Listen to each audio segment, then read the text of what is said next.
Warm welcome back again to Los Angeles, California, where we are broadcasting Heroes of the Dorm here on ESPN. Two teams have already been decided for the top top four, the Heroic Four. And here we still have 2 more round of 8 matches coming up. Tim, we have so many close matches behind us. We have so many people still vying for that final spot. What are these players playing for today? They have some amazing prizes. They've already played for a few already. The teams that have made it this far so far, all teams have gotten beta access and also an exclusive in-game portrait they can portray as well when they're playing around in their background. Of course, the top 64 have gotten a $40 Battle.net balance. They can buy any Blizzard game they would like. Of course, any other the Blizzard project as well. And last but not least, well, not last but least, but top 4 teams here have got an Epic Gaming System from Cyber Gaming PC, featuring components from Intel, Gigabyte, and Roseville, plus hardware from HyperX and SteelSeries. And then last but not least, the actual official one, the winning team will be getting a tuition for their college career, a pretty big deal if you're going to college. This is a massive ramp up in prizing as it goes up. Yeah, I mean, if you are there in the Shrine Auditorium fighting for that grand finals, for the ultimate prize to win free tuition for your college career, I can't imagine what's going. Well, actually, I can imagine it. I've played some competition, but exactly that's why. Yeah. I can imagine how stressful that is. I mean, the other prizes are great, don't get me wrong, but that is really the big one that everyone is going for. Yeah. And the team that is about to win the next match could be the top favorite for that one. Yes, these are the 2 teams that many consider to be the best 2 in the entire Heroes of the Dorm tournament. Now, you've heard that the stakes are high, the competition is fierce, but we know that many of you at home may have never even heard of the esports space or the game that is being played today, Heroes of the Storm. Let's take a look to introduce the gameplay of Heroes of the Storm to you. Welcome to Heroes of the Storm, Blizzard Entertainment's action-packed team brawler. Players can choose from a variety of Blizzard heroes, each with unique strengths and weaknesses, to create 5-player team compositions that support versatile strategies. These strategies are then put to the test on a diverse set of battlegrounds, each with their own unique objectives. Hire the Ghost Pirate Blackheart. Summon a powerful Grave Golem. Every battleground is different and presents a unique environment for competition. However, the criteria for victory is constant. Destroy the opposing team's core. Heroes will grow in power and talent over the course of a single game as they take out minions, enemy fortifications, and of course, the opposing team's heroes. Your effectiveness at teamwork and collaborative play will make or break you. As many of you heard when we initially began this broadcast, I have so much respect for the players who are competing today, because when this tournament began, there were over 6,000 individual players entered, organized into 880 collegiate teams, going down to 8.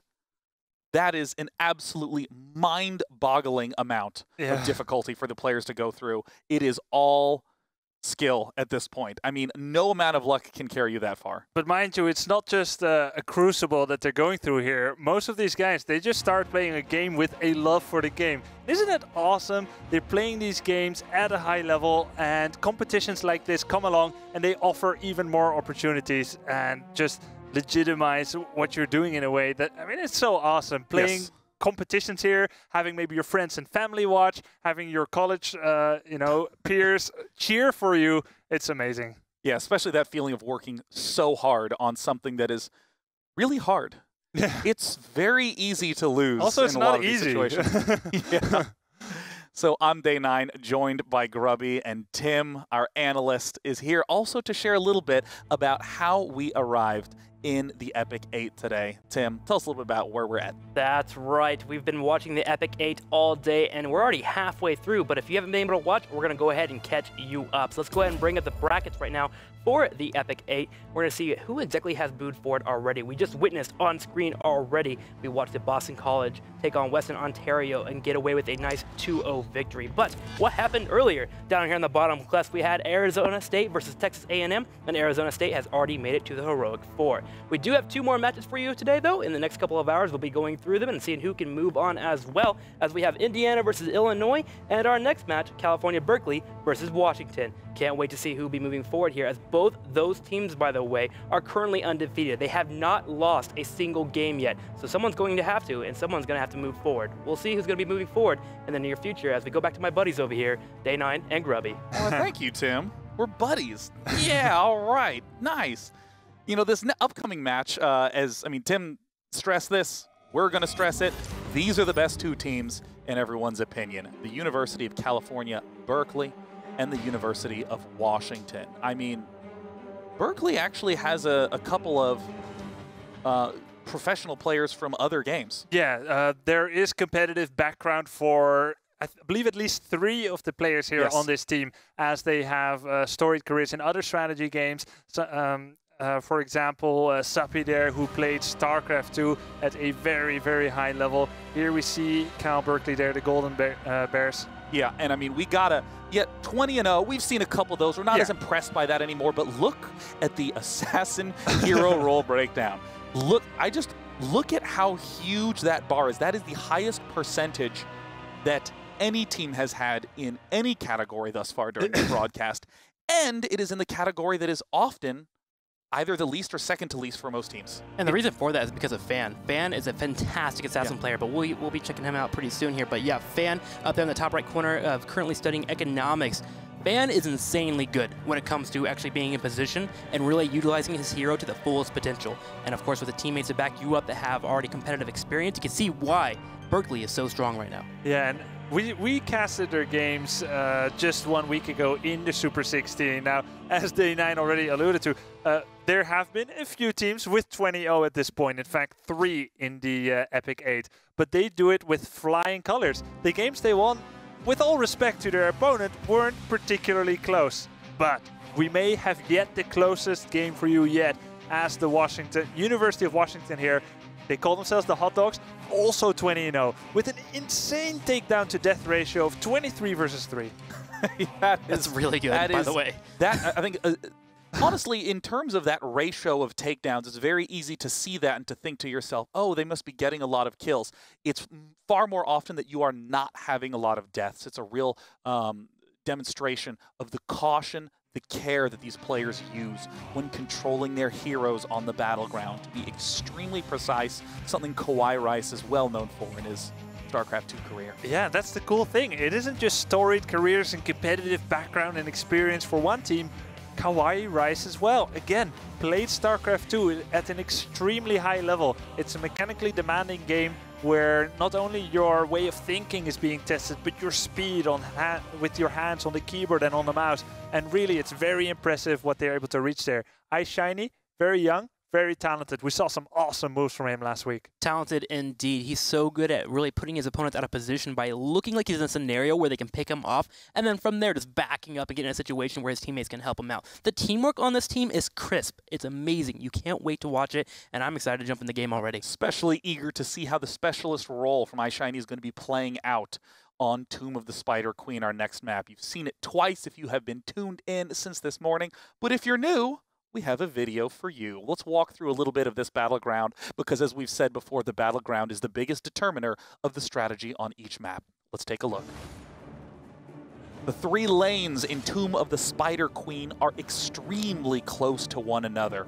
So, as always in Heroes of the Storm, when you're managing these 3 tug-of-wars, the ability to bounce back and forth between them very quickly is essential. The 4 mercenary camps tend to be undervalued on this map. They tend to be much secondary in focus to collecting and turning in gems. How do you get gems? By killing off heroes and mercenaries in lane. Your reward? The Web Weavers. A triple trouble of pushing, 1 in each lane begins to march forward. Very often we see players trying to dominate the center of the map, try to secure objectives, and eventually push in for victory. The biggest thing of all about Tomb of the Spider Queen, a team fight focused map. Agreed. Yeah, exactly. A lot of aggression that happens on this map, Grippy. Yeah, well explained there, Day9, as action pretty much starts in the beginning and it doesn't let up. I mean, we have more passive situations sometimes in a very tactical and space-oriented battleground like Cursed Hollow, but here it pretty much doesn't let up. Yeah, and I mean, very often in these early picks, you'll be seeing the initial choices immediately indicative of the strategy. We've been seeing Jaina as an early pick in many matches. The reason roughly is around the idea of burst, but specifically on this specific battleground. Jaina is going to be there to burst down someone who's just a little bit out of position to roll through in the end. And look at this. This is the first... Is this the first Illidan we've had today? This is the first Illidan, which, again, we do want to mention that it's a little bit weird. Just because Jaina is a hero that does really well against Illidan, especially if you're on point, but Fan is so confident in this hero. He's very mobile. He dodges around pretty quickly. He brings a decent amount of damage to team fights, but he can just chunk you down as he constantly will be taking you down with those huge weapons you see in his hands there, the Warglaives. His major heroic that a lot of heroes will pick up here, especially in this competition, is Metamorphosis. He can just dive in, try to take out someone very important, and follow up from there. Yeah, Illidan is one of the most iconic characters of the very rich worlds that Blizzard has shaped for us in their storytelling. He was locked up for 10,000 years, and now he's being let out, and he's pretty angry about that. He's a little angry. He's got some hatred to spread amongst the Washington team, if you will. But he's been training for 10,000 years. He's ripped, he's good to go, and we immediately see Tassadar and Volat. Now, often what you'll see is the counter pick to deal with Illidan. You'll see a Brightwing to try to isolate Illidan, or you'll see counter picks by removing the key supports. And interestingly, we see on the Cal Berkeley side, picking up Brightwing. Brightwing, again, has Polymorph. It's an ability that just, well, it turns you into a sheep. And if you turn Illidan into a sheep, he can't be as much of a badass. I feel like these two picks for Cal Berkeley are takeaways from Washington. One, you don't want Brightwing to be on the opposing team when you're playing Illidan. That Polymorph is so hurtful. Right. ETC, Kawhi Rice is fantastic at playing that hero. You take that away from him, you take a little bit of the firepower away. I like these two choices from Berkeley, but Washington falls up into Diablo and Uther. Yeah, if you could think about it, I think Cal Berkeley would rather have Uther instead of Brightwing, but this is very much a case, as you alluded to, of taking away something. Now, I don't think Brightwing is the perfect support to be behind Illidan, and she's also the only one. She cannot really use Blink Heal when Illidan jumps in, so I'm interested to see here how that's going to work out. They believe in the confidence of Fan, and Fan's a very strong Illidan player, so they believe in him. They're not going to double support him like a lot of teams. They're going to say, hey, you go do your thing, we'll stay over here and do our thing, which is totally fine when you're a player like Fan. So we'll see how this occurs here, as we're going to be having Berkeley going against Washington. Let's hop into the match and see if the assassin-heavy style of Cal Berkeley is going to go up with a little bit more of the reserved standardness of Washington, introducing our teams in the far right in the red trunks. The stutter steppers, stuttering and shaking as best they can moving forward. From Washington, it is the Hot Dogs. And on the opposing side, from Cal Berkeley, in the blue trunks, the Golden Bears, with oh so many stacked players on their team. Tim? The coordination. And really quickly, again, the mini-map. You have a total of 1, 2, and 3 lanes for your teams to jump into. You can grab those gems if you want to make sure to keep up the pressure. And the important thing that we've been seeing a lot in this entire game is this huge golem up here. We haven't seen it grab too much, but it can be a major point for our teams, especially at such high level like this. Let's jump into the game as everyone's running towards the middle. Immediately we see Cal Berkeley pile in 5. Same with Washington Hot Dogs. The health not high at all for the Golden Bears. Suppy poaching forward with Brightwing a little bit, but the fact that Kawhi Rice can charge in with Diablo, Panda Bear can stun with Uther, I mean, already, the fact that it's 5-on-5 in mid, both teams are actually sacking a little bit of experience. There's the dive-in from Diablo, but the damage output on... What? You need to be a little careful there when you're diving in as Diablo. 0, perfect engage, ultimated, brought the damage. Fan, make sure to auto-attack Diablo down. The teamwork, the coordination, the focus is on point already in this early game. And you're going to think Washington are going to, well, why do we do that? We need to maybe pull back a little bit and kind of wait a second here before going into any other crazy engagements like that. Now, early game takedowns don't offer a whole lot in terms of experience, but they do... send a message? Yeah, exactly. I didn't want to say... They do send a bit of a message there. As, I mean, Diablo, all he needs to do is just don't shadow charge in again like that when you are down a man. Now, Fan jumping in on Kawhi Rice. Overpower there on Fan. He still has a sweeping strike and will be taking down Kawhi Rice. No, clutch heal there. Wow! Ultimated coming there in the nick of time. I thought Panda Bear was going to be able to save him, but the grenade from Ultimated, he came down all the way from below and finished that guy off. I do want to mention, let's go to the bottom lane. We do have our two supports, the ones that don't do the damage, if you will. They're kind of pushing back and forth here. It'll be a very tame lane, but we see the aggression will be in the top and the middle lane. So let's go back to the middle lane and keep an eye on this Diablo, Kawhi Rice, and how he roams. And you know, there's a term that we talk about a lot called the meta. This is the generally accepted series of decisions you make before the game. You're generally going to have a tank, a support, a damage dealer. Often you'll see players skewing towards maybe 2 slightly tankier characters, or lately in the meta, 2 supports. The thing that is great about a meta is it gives you a guidepost to help you know what to do. Cal Berkeley is going against the meta by going so damage heavy, massively heavy on the damage, and it looks like Washington is having a little bit of a difficult time adjusting. And in fact, even from a commentary perspective, it's shocking to see Diablo go down twice, quickly, early. Yeah, exactly. And indeed, what you said, Cal Berkeley is one of, I believe, 2 teams from the Super 16 who didn't consistently every time pick up 2 supports there for their team. So very high damage, very explosive, and this requires a huge deal of finesse and control to use to its proper execution. Now, few gems are being paid by both teams, 18 for Cal Berkeley and 7 for Washington Hot Dogs. The bottom lane probably has the biggest hoarders of gems, as they're by themselves, they can't really afford to go away for too long. 6 gems each right now, laughing against Brightwing. A very sedate lane, as mentioned before. Now, first decision has been made, which isn't collecting gems. On the left side, at the Bruiser camp, we're starting to see that capture of the Bruiser camp. Oh, interesting. We've seen all day long much less focus on these bruiser camps, but when you have 3 relatively high damage dealers on your composition, you can clean that wave out quite quickly, and suddenly, even, wow, long before any turn-in's going to be happening, Cal Berkeley is getting a good push going on in middle, and suddenly iShiny, Panda Bear, Kawhi Rice are having to cut around the outside edge. And at the top lane, Fan and the Vala player there, iShiny, gonna be trading some blows. Fan aggressively pushes in, uses his evasion ability to mitigate a lot of the damage that the towers are doing there. Shiny, now, with half of his life, needs to be careful. He's got no support right now. There's 3 heroes in the middle. What are they doing? It's gonna be a 3 versus 4 if Vala doesn't roam downwards, but for now it's okay. Now, Kawhi Rice, can he pay those 13 gems? Is it safe?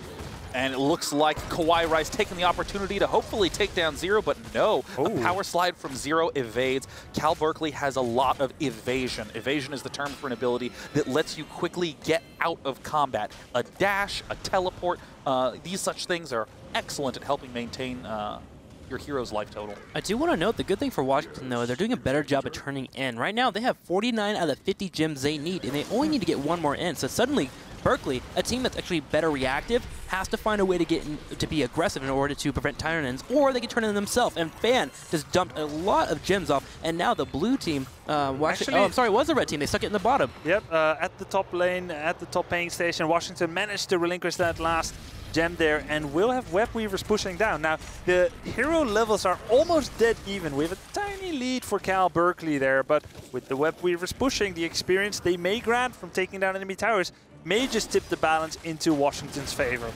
The question is, how good are the web spinners against such a high damage composition from Cal Berkeley? The real question is, can Washington isolate one of these heroes? But we're seeing Cal Berkeley do such a good job of roaming together, keeping ETC, one of the most popular tank characters in the game, always at the front line. And here, the 3 big damage dealers all joining up together, shutting that down. Yeah. I mean, the ammo is still relatively high on these turrets. Yeah, this is what I like to see in a team moving with 4, maybe like 3 to 4 heroes to take down Web Weavers that are poorly defended by the aggressor, take them down quickly, and to relieve pressure on the top, middle, and bottom lane. All those Web Weavers were taken down, and I'll be surprised to see if even a single tower was taken down. Very well handled there. And you know what? If no towers were taken down, that means that essentially 50 gems were wasted from Team Washington there.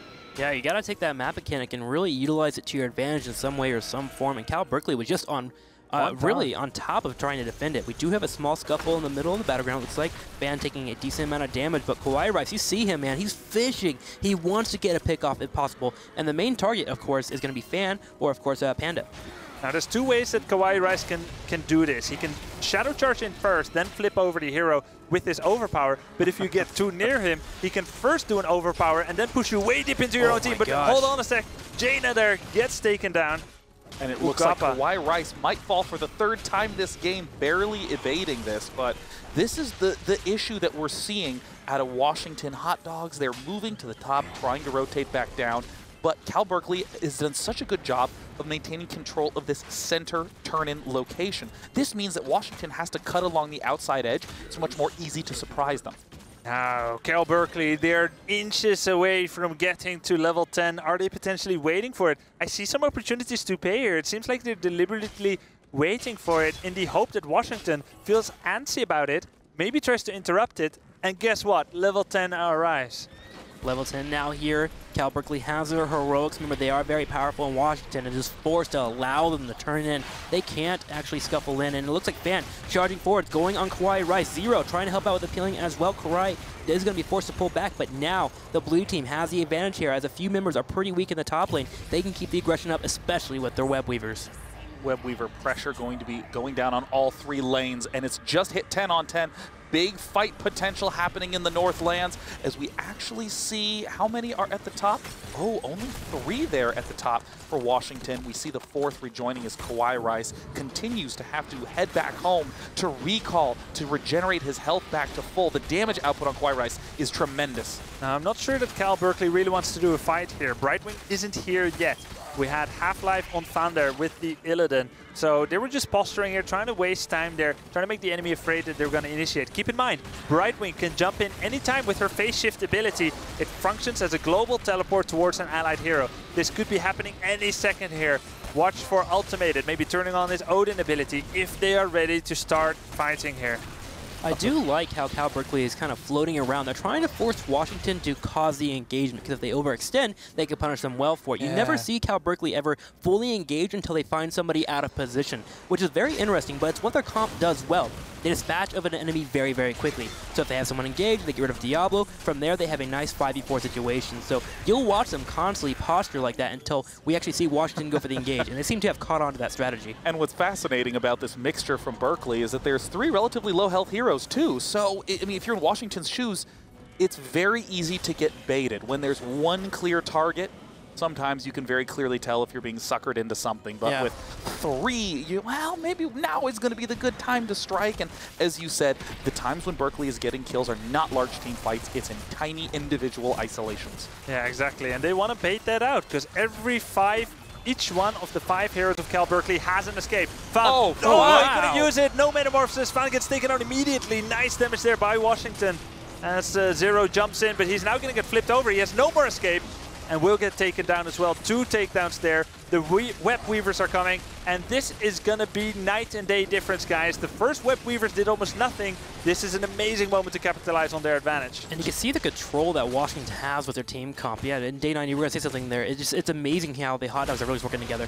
Oh, yeah, God, I mean, it's guaranteed 1 for it, probably going to be 2. It's exactly as you said. That Illidan was in the wrong place for 1 second, and just, I blinked, and he was gone. Control is crazy here for Washington, and they know it. And they're starting to catch the game plan for Berkeley. They're waiting. Berkeley, again, has just been waiting for the opportunity for Washington to make a mistake. Washington now realizes, you know what? We can keep pushing down lanes, take infrastructure. We never actually have to force a fight until they misinterpret their engage, and we just take out someone like Illidan very quickly. If Fan goes down, Berkeley has a hard time fighting. Now, Sappy's going to finish off maybe this bottom Web Weaver, but as Washington, all 5 of them go to the top, they find that all Web Weavers have been eliminated already. Cal Berkeley there removed the top Web Weaver, and now we go back to a somewhat more neutral game state. The reward for the situation is that Washington took down 2 enemy forts, and they're now starting to take neutral, middle-of-the-line mercenary camps. They took the Siege Giants. We can see Sappy will have to deal with that on the Brightwing there at the bottom left. And here in the middle, now we're starting to go back to the order of the day, paying off gems. Well, looks like the control for Washington in mid is reasonable. And Berkeley is the ones who have to be very careful. It's a 5v4. Yes, Brightwing can teleport in at any time. This might not be bad for Washington as the Golems are pushing at the far south. This has become an extremely tense match as we see. Now the levels are relatively close. We're seeing Laugh and One getting caught a little bit out. Zero trying to find an opportunity to engage, and Ugapa Jaina has to be very, very careful in these positions. Really quickly, I want to show you guys that right now the mini-map for the red team is a better position. They've been able to take out the bottom fort and the middle one. Right now, with the web weavers coming in for the blue team, Berkeley, they need to get aggressive and take out some infrastructure as well. It's important right now for them to make a play, and it looks like they're going to group up down here in the bottom right and try and get that aggression going. Now they got the web weavers, all heroics are up, both teams are level 14, they're dead even. Here we go, fort got taken down, that's one. Now what else can they achieve here? The red team has decided to concentrate together, no more splitting up here. They take down the top web weaver, will continue to deal with this one, and actually catch Van there. Can he use his metamorphosis to get away? No! Wow, so fast! Illidan goes down in seconds. Zero, kind of embarrassed to be diving into the thick of things. Shrink Ray used immediately. Illidan, ETC, the same two heroes that fell in last team fight, fall in this one again. It's the same weakness that Washington is trying to exploit. Wow, and with that, they will only lose one fort. They have negated the threat of the web weavers in such quick fashion. I thought they were just going to go to the middle and then to the bottom and, you know, gently push everything out. But deja vu, man. Illidan and ETC got taken down. If only ETC could cancel his stage dive, right? Yeah, if only. Once he jumps and he propels himself there, it doesn't matter if Illidan gets taken down. He can't stop it. It's a big target. It's like, I'm going to die right here. Falls in, and it's exactly what happens. I especially like the choice of Shrink Ray from Washington. So for me, I'm wanting to see Berkeley potentially start picking up their stage dive a little bit earlier, having ETC going for the engage, maybe soak a little bit of that damage, a little bit of that CC that we've been seeing put on top of Fan. That way Fan can finally get into a team fight and we can have a full duration for a fight. Because Berkeley, every time they lose Fan, we've noticed it, they all pull away except for the ETC that unfortunately started that stage dive. So now maybe change up the order of things a little bit, get a little aggressive, allow your warrior, the one that can handle the damage, to take a little bit more here. Yeah, so we just need a little bit quicker reaction there on the ETC, but most of all, Fan got captured.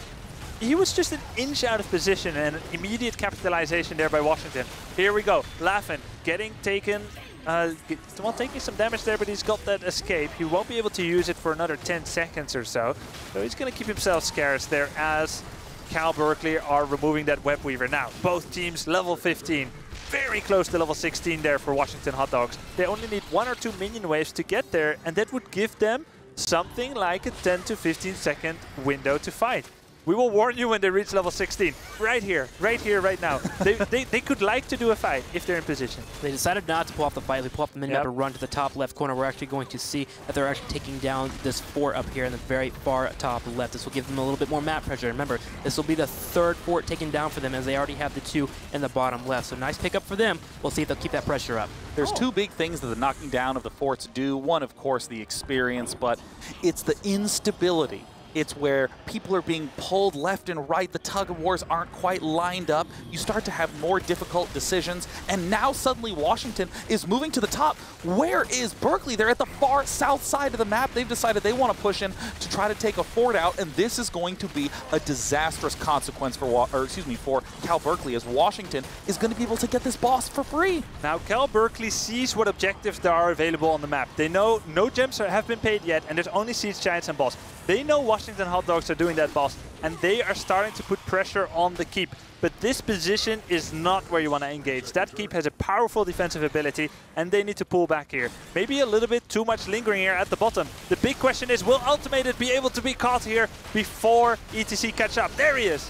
And it looks like Laughing One trying to retreat. Ugapa being targeted down by Fan. Will the Metamorphosis be enough? Of course, it's always enough. Eye Shiny trying to retreat, but Vala falls. Cal Berkeley's Golden Bears looks like they are going to keep every single hero alive. Even Kawhi Rice manages to get sniped at the last second as Suppy's gentle bright wings continue to flutter freely. Laughing One, the only hero remaining. Tassadar trying to throw down as many storms as possible. Now that Kawhi Rice has returned, due to the quick regeneration trait from Diablo, it looks as though Berkeley's going to be disengaging, but a solid win in that fight. Yeah, they pushed into the keep there. It didn't look like they were able to get something out of it, but with Washington pursuing there, they suddenly turned around and made it happen. Very nicely played them. One redeeming factor here is this boss that we're looking at now. It killed a keep as well. And really, it's what turned a massive loss to somewhat of a loss. Yeah. 18-17, Washington is still close to a level 18 as well. Tim, walk me through what Washington needs to do to try to catch back up, to try to hit those heroic talents first. Well, right now, they need to get rid of all the gems they have available to them. They got a few, so they're trying to. Over here on the bottom turning point, they're doing so. They maybe want to grab a couple of mercenary camps. Again, try and keep the pressure up on the map. Whenever they seem to be taking out infrastructure or mercenaries or really staying away from actual team fights, they're doing very, very well. So let's keep up with that and also stay together. The reason why they lost that last team fight is they were a little bit spread out, and they also wasted a couple of their heroics very, very quickly without any follow-up from their Jaina, Yugapa. So here, stay together, keep up the teamwork, and you'll totally be fine as you head to the mid to late game. Right now, though, it's a rush for both teams to who can get to level 20, and Cal Berkeley is actually winning that race pretty heavily here as they're about to hit level 19. Yep, about 0.8 levels ahead. Cal Berkeley is there, as well as going to be able to summon the Web Weavers now.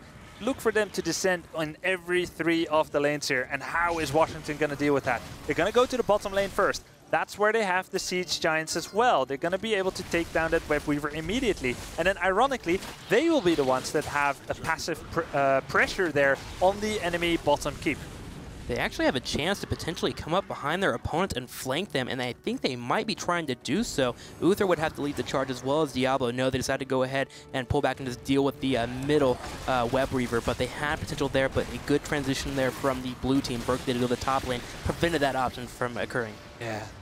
Now, Washington still had a buffer at the top. They still had one of their forts, and that really helped them here. It purchased them the time that they needed, the reprieve, to come back here, defend the keep. Fan getting focused here by Divine Storm, by the Hammer of Justice, but there was enough time to activate the Metamorphosis. Fan now punishes Uther for his temerity at attacking him in such a fashion, jumping on everyone here. Zero, very low, but with the shield, level 20 has been reached by Cal Berkeley. They're doing really good here. They got Sylvanas as a loss there, but they got 2 takedowns out of it. So a pretty even fight, slight advantage to Cal Berkeley. I mean, Tim, exactly what you were saying before this game. Fan is a miracle worker with Illidan, dodging death twice, once with the narrow metamorphosis, the second with the disengage, and Suppy's soothing mist from Brightwing to help heal automatically. And of course now we see Suppy trying to pull back, all of Cal Berkeley continuing to retreat to make sure they both get those gem turn-ins, but more importantly, prevent these keeps from continuing to fall, because the top end is completely open. Just ignoring a push for a little bit of time means that catapults will be on the core in seconds. Totally agree there. Now, Washington needs to get level 20, and right now they're in the bottom right corner grabbing mercenary camps, but Cal Berkeley's on the bottom left grabbing their own mercenary camps. They want to try and maybe secure another fight before Washington gets level 20. And we have Sylvanas just spawning. All 5 members are up for Berkeley. They need to group up and try to see if they can potentially catch their opponents. However, if we go to the other side of the map, we can see that the Washington Hot Dogs are actually playing very, very defensively right now. They're playing very, very safe. They have Laufin, who is a hero that can get away from fights pretty well. They have the Shiny and Kwai Rice in the top right corner. Again, getting as much as they can experience, staying near their turrets. They do not want to lose a team fight here because it could be potentially game-ending. This is a delightfully close game. I mean, you're seeing both players at a 65 gem turn-in count. I mean, before we had one team turning in 3-4 times, the other team turning in once, maybe. Here, we see why these two teams are considered to be absolute top-tier fan. So confident, leading sometimes ahead of 0, not even worried about a potential death. Even though 2 came early game, we're starting to see as the game goes on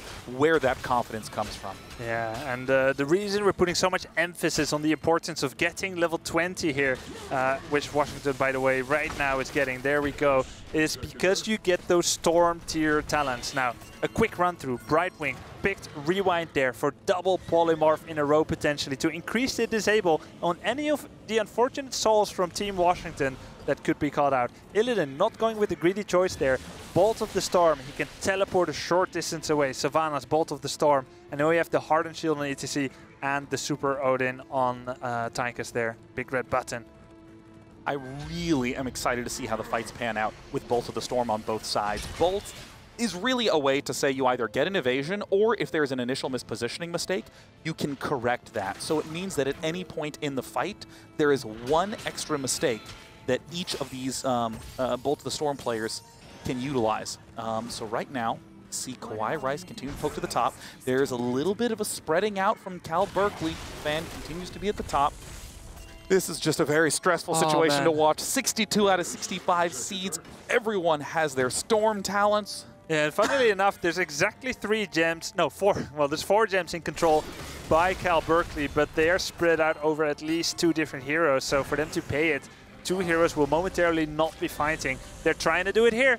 They're trying to do it, but Laughing1 is there to try and interrupt. Storm will not interrupt Panda Duke. Oh, he will. Or did he interrupt it himself? Yeah, the Wave of Light just barely did it. Did knock them off there. They were able to turn in 2 gems, but 1 needs to go in. Washington holding it down. Fan out of position, though. Remember, he does have Bull. Here we go. The Metamorphosis does go down, and Day 9, Panda Bear looks in trouble. Oh, Panda Bear immediately in big trouble. Laughing, cutting around the backside. Kawhi Rice in the front lines. Everything from Washington seems to be positioned properly, but Fan with Illidan right in mid. Diablo falls immediately. Kawhi Rice quickly going to respawn, but the instant ETC and Illidan are out of the picture. Vala becomes the quick next target, and that one out of positioning goes to show why Bolt of the Storm is such a high-value heroic talent. Health bars were very low, and really it was just Tassadar that ended up falling. Yep, iShiny saved herself there with the Bolt of the Storm. Diablo did get taken down there, Kawhi Rice, but he had enough Soul Stones accumulated to have an instant resurrection.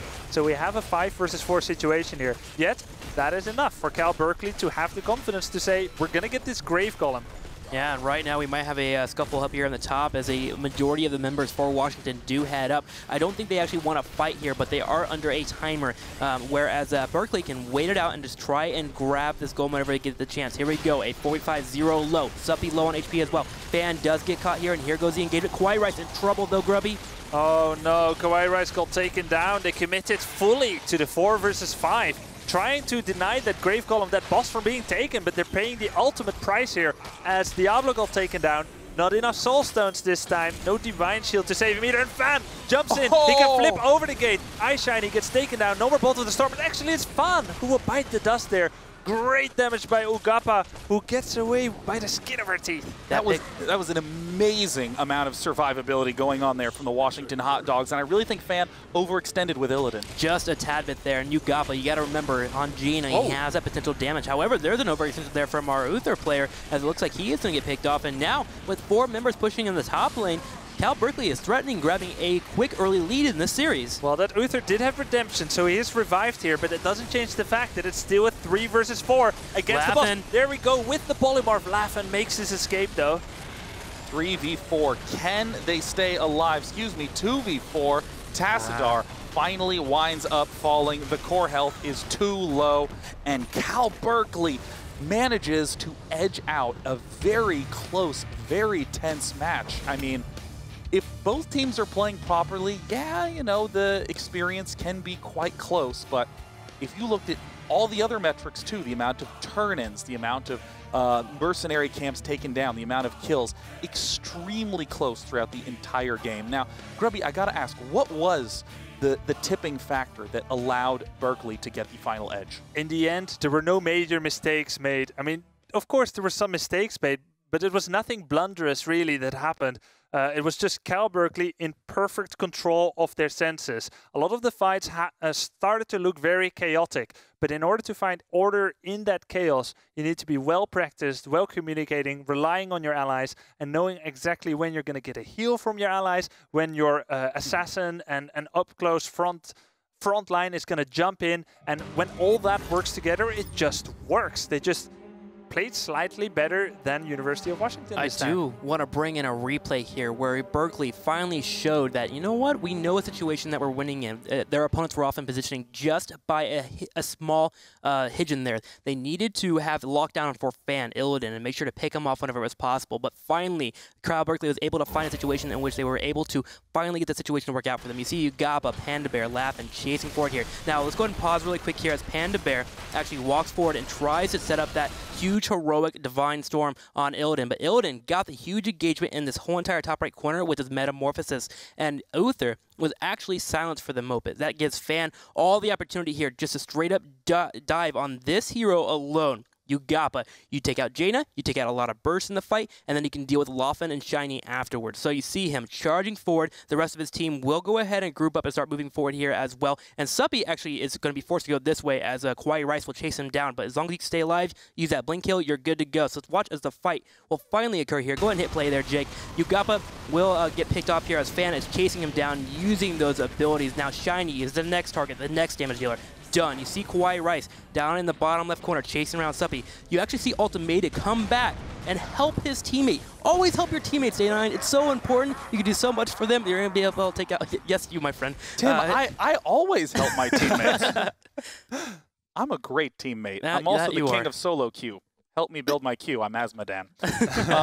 Now, we do see that Cal Berkeley, the team that many claimed were probably the strongest team of the lineups, they're being given a run for their money. Though they do lead the series 1-0, Washington has everything they need to be able to take out Cal Berkeley. Can they tie it up, or is it going to be our third 2-0 of the day? Stay tuned. This is Heroes of the Dorm.